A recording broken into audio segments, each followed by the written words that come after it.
नमस्कार बच्चों। आज हम जिस पाठ को पढ़ने जा रहे हैं वह है धर्म की आड़। धर्म की आड़ पाठ के लेखक गणेश शंकर विद्यार्थी हैं। मैं विजय लक्ष्मी इस पाठ को सरल भाषा में समझाने का प्रयास करूंगी। प्रस्तुत पाठ धर्म की आड़ में लेखक ने उन लोगों के इरादों और कुटिल चालों को बेनकाब किया है जो धर्म की आड़ लेकर जनसामान्य को आपस में लड़ाकर अपना स्वार्थ सिद्ध करने की फिराक में रहते हैं। अर्थात लेखक ने उन लोगों को बुरा माना है जो धर्म का सहारा लेते हैं और सामान्य आदमियों को, जनसाधारण को आपस में लड़ाते हैं और ऐसा वह अपना स्वार्थ सिद्ध करने के लिए करते हैं। धर्म की आड़ में अपना स्वार्थ सिद्ध करने वाले हमारे ही देश में हों, ऐसा नहीं है। लेखक ने इस पाठ में दूर देशों में भी धर्म की आड़ में कैसे कैसे कुकर्म हुए हैं, कैसी कैसी अनीतियां हुई हैं, कौन कौन लोग, वर्ग और समाज उनके शिकार हुए हैं, इसका खुलासा किया है। पाठ शुरू करते हैं। पाठ धर्म की आड़, जो एक विचारात्मक निबंध है और इसके लेखक गणेश शंकर विद्यार्थी हैं। लेखक कहते हैं, इस समय देश में धर्म की धूम है।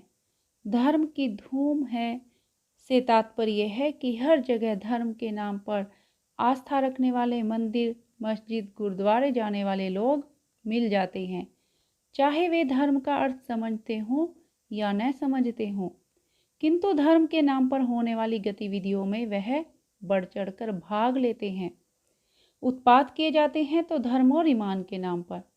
उत्पात यानी दंगे किए जाते हैं तो धर्म और ईमान के नाम पर किए जाते हैं, और जिद की जाती है तो वह भी धर्म और ईमान के नाम पर। रमुआ और बुद्धू मियाँ धर्म और ईमान को जाने या न जाने, परंतु उनके नाम पर उबल पड़ते हैं और जान लेने और जान देने के लिए तैयार हो जाते हैं।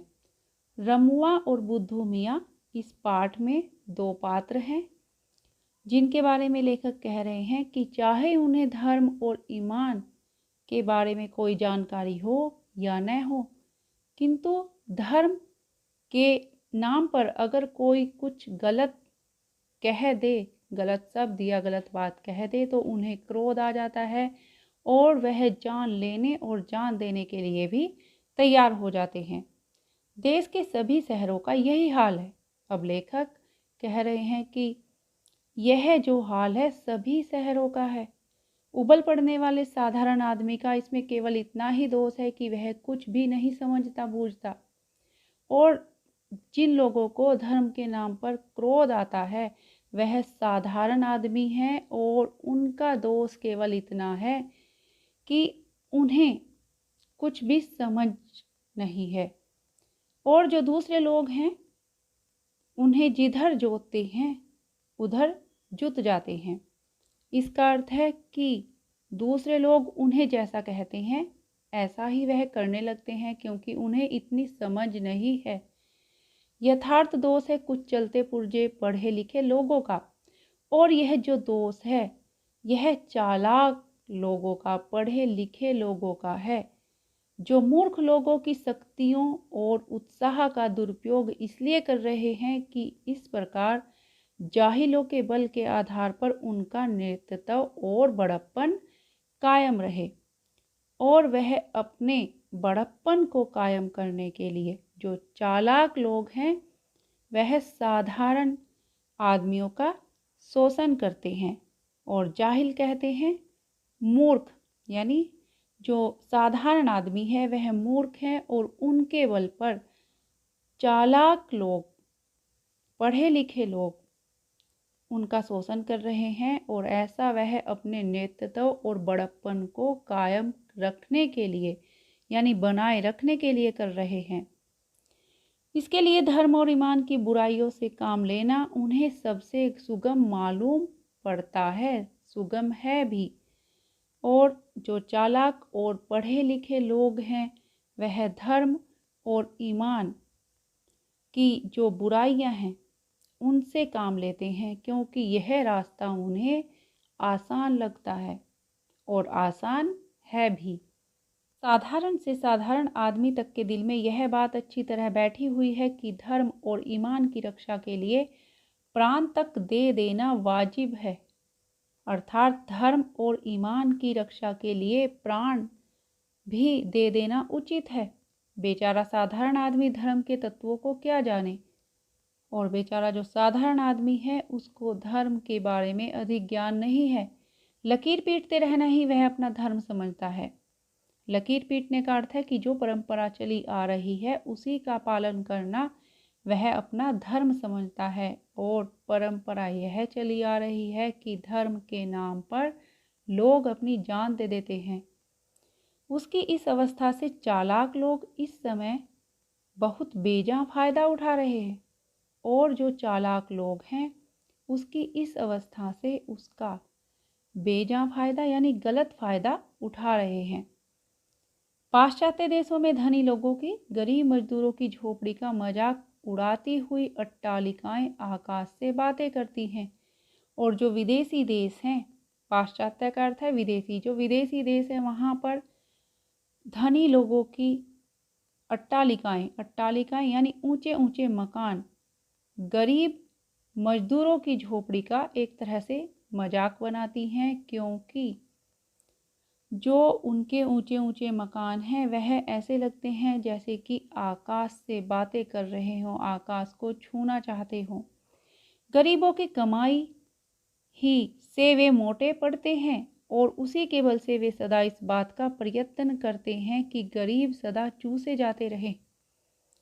यहाँ लेखक कहते हैं कि जो गरीब लोग होते हैं उन्हीं की कमाई से जो अमीर लोग हैं वह धनी होते हैं, और उसी के बल से वे इस बात का प्रयत्न करते हैं, इसका प्रयास करते हैं कि जो गरीब हैं उनका हमेशा शोषण होता रहे। यह भयंकर अवस्था है, और यह अवस्था बहुत भयंकर है, बहुत भयानक है। इसी के कारण साम्यवाद, बोल्शेविज्म आदि का जन्म हुआ। साम्यवाद कहते हैं कार्ल मार्क्स द्वारा प्रतिपादित राजनैतिक सिद्धांत जिसका उद्देश्य विश्व में वर्गहीन समाज की स्थापना करना है। और बोल्शेविज्म का अर्थ है सोवियत क्रांति के बाद लेनिन के नेतृत्व में स्थापित व्यवस्था। हमारे देश में इस समय धनपतियों का इतना जोर नहीं है, अर्थात हमारे देश में धनी लोगों का इतना जोर नहीं है। यहाँ धर्म के नाम पर कुछ इन्हें गिने आदमी अपने हीन स्वार्थों की सिद्धि के लिए करोड़ों आदमियों की शक्ति का दुरुपयोग किया करते हैं। कुछ ही लोग ऐसे हैं जो अपने स्वार्थों की सिद्धि के लिए करोड़ों आदमियों की शक्ति का दुरुपयोग करते हैं। गरीबों का धनाढ्यों द्वारा चूसा जाना इतना बुरा नहीं है जितना बुरा यह है कि वहाँ है धन की मार, यहाँ है बुद्धि पर मार। अब लेखक कहते हैं कि धनी व्यक्तियों द्वारा गरीबों का शोषण करना उतना बुरा नहीं है जितना बुरा यह है कि जो विदेशी सभ्यता है, विदेशों में धन की मार है, धन का लालच दिया जाता है, लेकिन यहाँ तो बुद्धि पर मार है। बुद्धि पर मार से तात्पर्य है कि लोगों की बुद्धि में ऐसे विचार भरना जिससे वे गुमराह हो जाएं। इससे उनके सोचने समझने की शक्ति नष्ट हो जाती है। वहाँ धन दिखाकर करोड़ों को वश में किया जाता है, और फिर मनमाना धन पैदा करने के लिए जोत दिया जाता है, अर्थात विदेशों में धन का लालच दिया जाता है, और लोगों को मनमाना धन पैदा करने के लिए काम में लगा दिया जाता है। यहाँ है बुद्धि पर पर्दा डालकर पहले ईश्वर और आत्मा का स्थान अपने लिए लेना, और फिर धर्म और ईमान, ईश्वर और आत्मा के नाम पर अपनी स्वार्थ सिद्धि के लिए लोगों को लड़ाना भिड़ाना। और यहाँ क्या है कि लोगों की बुद्धि पर पर्दा डाल दिया जाता है। पहले ईश्वर और आत्मा का स्थान अपने लिए लिया जाता है, अर्थात जो नेता लोग हैं, जो बड़े लोग हैं, एक तरह से पाखंड करते हैं, दिखावा करते हैं कि ईश्वर की वह भक्ति करते हैं, और फिर जो साधारण लोग होते हैं उनको ईश्वर और आत्मा के नाम पर आपस में लड़ाया जाता है, अर्थात जो भगवान हैं और जो व्यक्ति हैं, जो मनुष्य हैं, उनके नाम पर ही आपस में अपनी स्वार्थ सिद्धि के लिए लड़ाया जाता है। मूर्ख बेचारे धर्म की दुहाइयाँ देते और दिन दिन चिल्लाते हैं, और जो मूर्ख लोग हैं, जो साधारण आदमी हैं, वह धर्म की दुहाइयाँ देते हैं, अर्थात वह धर्म के नाम पर सब कुछ काम करने को तैयार है, अपने प्राणों की बाजियां खेलते और थोड़े से अनियंत्रित और धूर्त आदमियों का आसन ऊंचा करते और उनका बल बढ़ाते हैं। जो धूर्त हैं, जो पाखंडी हैं, उनका बल वह ऊंचा बढ़ाते हैं, उनका आसन ऊंचा करते हैं, क्योंकि वह उनके बताए हुए रास्ते पर चलते हैं। धर्म और ईमान के नाम पर किए जाने वाले इस भीषण व्यापार को रोकने के लिए साहस और दृढ़ता के साथ उद्योग होना चाहिए, यानी काम होना चाहिए। और जब तक ऐसा नहीं होगा, तब तक भारतवर्ष में नित्य प्रति बढ़ते जाने वाले झगड़े कम नहीं होंगे। धर्म की उपासना के मार्ग में कोई भी रुकावट न हो। जिसका मन जिस प्रकार चाहे उसी प्रकार धर्म की भावना को अपने मन में जगावे। यहाँ लेखक कह रहे हैं कि धर्म के जो उपासक हैं, उनके मार्ग में कोई भी बाधा नहीं होनी चाहिए। जिस प्रकार का धर्म जो व्यक्ति अपनाना चाहे वह उसे अपना सके, ऐसा होना चाहिए।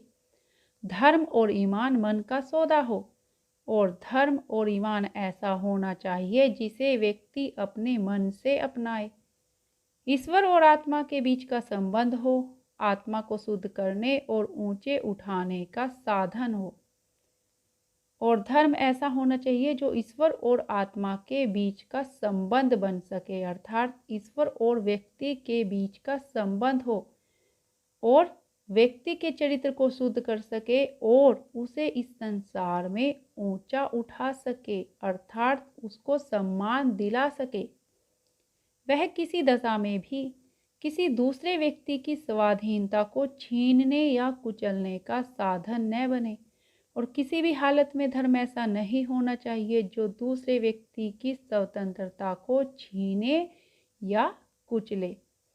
आपका मन चाहे उस तरह का धर्म आप माने और दूसरों का मन चाहे उस प्रकार का धर्म वह माने, ऐसा होना चाहिए।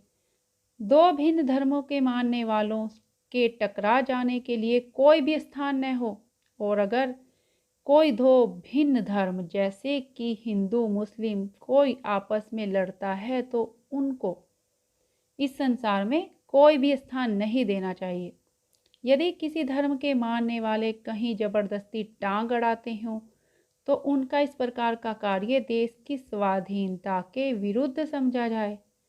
अब लेखक कहते हैं कि किसी भी धर्म का कोई व्यक्ति अगर कहीं जबरदस्ती अपने धर्म के नाम पर कुछ करता हो, कहीं टांग अड़ा रहा हो, तो इस प्रकार का काम देश की स्वतंत्रता के विरुद्ध समझा जाना चाहिए। देश की स्वाधीनता के लिए जो उद्योग किया जा रहा था, यानी जो काम किए जा रहे थे, उसका वह दिन निस्संदेह अत्यंत बुरा था जिस दिन स्वाधीनता के क्षेत्र में खिलाफत, मुल्ला, मौलवियों और धर्माचार्यों को स्थान दिया जाना आवश्यक समझा गया। लेखक ने यहाँ उस दिन को बुरा इसलिए कहा है क्योंकि जो मुल्ला लोग होते हैं, मौलवी और धर्माचार्य होते हैं, यह धर्म गुरु हैं और लोग इनके बताए हुए मार्ग पर, इनके बताए हुए रास्ते पर चलते हैं, और जब इनके बताए हुए रास्ते पर चलते हैं तो वह कुछ बुरे काम भी करते हैं जिससे लड़ाइयाँ होती हैं और कुछ लोग अपनी जान गंवा बैठते हैं। एक प्रकार से उस दिन हमने स्वाधीनता के क्षेत्र में एक कदम पीछे हटकर रखा था। तो लेखक कहते हैं कि जिस दिन इन्हें यानी मुल्ला, मौलवियों और धर्माचार्यों को स्थान दिया गया तो उस दिन हम स्वतंत्रता के क्षेत्र में एक कदम पीछे हट गए थे। अपने उसी पाप का फल आज हमें भोगना पड़ रहा है। किस पाप का फल? जो हमने मुल्ला मौलवियों और धर्माचार्यों को उच्च स्थान देकर बहुत बड़ी गलती की है। देश को स्वाधीनता के संग्राम ही ने मौलाना अब्दुल बारी और शंकराचार्य को देश के सामने दूसरे रूप में पेश किया, उन्हें अधिक शक्तिशाली बना दिया, और हमारे इस काम का फल यह हुआ कि इस समय हमारे हाथों ही से बढ़ाई इनकी और इनके से लोगों की शक्तियां हमारी जड़ उखाड़ने और देश में मजहबी पागलपन, परपंच और उत्पात का राज्य स्थापित कर रही हैं। और यह लोग जो मुल्ला मौलवी धर्माचार्य हैं, यह अब धर्म के नाम पर पागलपन और परपंच कहते हैं, छल या धोखे को एक तरह से धोखा कर रहे हैं, छल कर रहे हैं और उत्पात मचा रहे हैं, यानी दंगे कर रहे हैं। महात्मा गांधी धर्म को सर्वोच्च स्थान देते हैं, यानी जो महात्मा गांधी थे वो सबसे ऊंचा स्थान देते थे धर्म को। वे एक पग भी धर्म के बिना चलने के लिए तैयार नहीं, परंतु उनकी बात ले उड़ने के पहले प्रत्येक आदमी का कर्तव्य यह है कि वह भली भांति समझ ले कि महात्मा गांधी जी के धर्म का स्वरूप क्या है, यानी उनका धर्म कैसा था। धर्म से महात्मा जी का मतलब धर्म ऊंचे और उदार तत्वों ही का हुआ करता है। उनके मानने में किसे ऐतराज हो सकता है। उदार का अर्थ होता है दयालु, यानी महात्मा जी का जो धर्म था वह दयालु प्रवृत्ति का था, और ऐसा धर्म मानने से भला किसे ऐतराज होगा। अजान देने, शंख बजाने, नाक दाबने और नमाज पढ़ने का नाम धर्म नहीं है। तो यहाँ लेखक कह रहे हैं कि जैसे सुबह मस्जिद में अजान देते हैं, मंदिरों में शंख बजाते हैं और नाक दाबना प्राणायाम करने की एक क्रिया है और नमाज मस्जिदों में पढ़ी जाती है, तो लेखक कहते हैं कि यह सब धर्म नहीं है। शुद्धाचरण और सदाचार ही धर्म के स्पष्ट चिन्ह हैं। शुद्ध आचरण और सदाचार को ही लेखक ने धर्म माना है।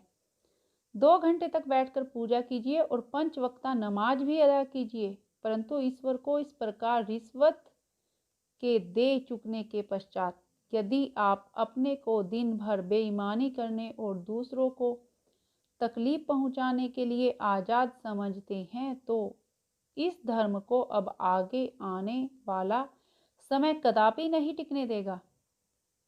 यहाँ लेखक कहते हैं कि चाहे तुम 2 घंटे बैठकर पूजा कर लो, 5 समय नमाज पढ़ लो, परंतु ईश्वर को इस प्रकार रिश्वत देकर यदि तुम दिन भर बेईमानी करते हो और दूसरों को तकलीफ पहुंचाते हो और अपने आप को आज़ाद समझते हो, तो इस धर्म को आने वाला समय टिकने नहीं देगा, यानी आने वाले समय में ऐसा नहीं होगा।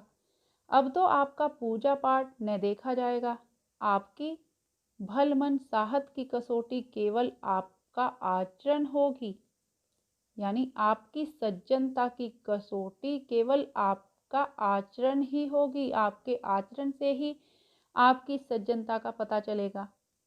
सबके कल्याण की दृष्टि से आपको अपने आचरण को सुधारना होगा, और यदि आप अपने आचरण को नहीं सुधारेंगे तो नमाज और रोजे, पूजा और गायत्री आपको देश के अन्य लोगों की आज़ादी को रौंदने और देश भर में उत्पातों का कीचड़ उछालने के लिए आज़ाद न छोड़ सकेगी।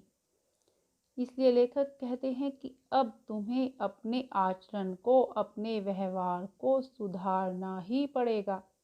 अगर नहीं सुधारोगे तो नमाज, रोजे, पूजा और गायत्री मंत्र आदि आपको देश के अन्य लोगों की आज़ादी को रौंदने और देश भर में जो दंगे, जो उत्पात हो रहे हैं, उनका कीचड़ उछालने के लिए तुम्हें आज़ाद नहीं छोड़ेगी। अर्थात अब तुम नहीं बचोगे, अब तुम्हें सुधरना होगा। ऐसे धार्मिक और दीनदार आदमियों से तो वे लामजहब और नास्तिक आदमी कहीं अधिक अच्छे और ऊंचे हैं जिनका आचरण अच्छा है। अब लेखक कहते हैं कि जो लोग पूजा पाठ करते हैं, दिखावा करते हैं, उनसे अच्छे तो वह लोग अच्छे हैं जो किसी भी धर्म को नहीं मानते और जो ईश्वर में आस्था नहीं रखते, लेकिन उनका आचरण अच्छा है तो वह अच्छे हैं। जो दूसरों के सुख दुख का ख्याल रखते हैं और जो मूर्खों को किसी स्वार्थ सिद्धि के लिए उकसाना बहुत बुरा समझते हैं, यानी जिनका आचरण अच्छा होता है वह दूसरों के सुख दुख का भी ख्याल रखते हैं और ऐसे लोग दूसरों को उकसाना बुरा समझते हैं, यानी जो साधारण लोग हैं, सामान्य लोग हैं, उनको उकसाना अच्छा नहीं समझते। ईश्वर इन नास्तिकों और लामजहब लोगों को अधिक प्यार करेगा और वह अपने पवित्र नाम पर अपवित्र काम करने वालों से यही कहना पसंद करेगा। लेखक कहते हैं कि जो यह नास्तिक लोग हैं, किसी भी धर्म को नहीं मानते, लेकिन वह लोगों से अच्छा व्यवहार करते हैं, ईश्वर यानी भगवान ऐसे लोगों को अधिक पसंद करेगा और अपने पवित्र नाम पर अपवित्र काम करने वालों से यही कहना पसंद करेगा, मुझे मानो या न मानो, तुम्हारे मानने ही से मेरा ईश्वरत्व कायम नहीं रहेगा। दया करके मनुष्यत्व को मानो, पशु बनना छोड़ो और आदमी बनो। लेखक ने यहाँ ऐसा इसलिए कहा है क्योंकि ईश्वर भी ऐसे ही नास्तिकों को प्यार करता है जो मानवता को आदर देते हैं तथा पशुता का त्याग कर देते हैं। इस पाठ से हमें यह संदेश मिलता है कि हमें धर्म और ईमान के नाम पर खून खराबा और लड़ाई झगड़ा नहीं करना चाहिए। हम चाहे किसी भी धर्म को अपनाएं, इसमें किसी भी प्रकार की कोई अड़चन नहीं होनी चाहिए। कोई भी धर्म किसी दूसरे धर्म की स्वतंत्रता को छीनने या कुचलने की बात नहीं कहता। सबके कल्याण के लिए हमें अपने आचरण को सुधारना ही पड़ेगा। यह पाठ यहीं पर समाप्त होता है और मैं आशा करती हूँ कि यह पाठ आपको समझ आया होगा। धन्यवाद।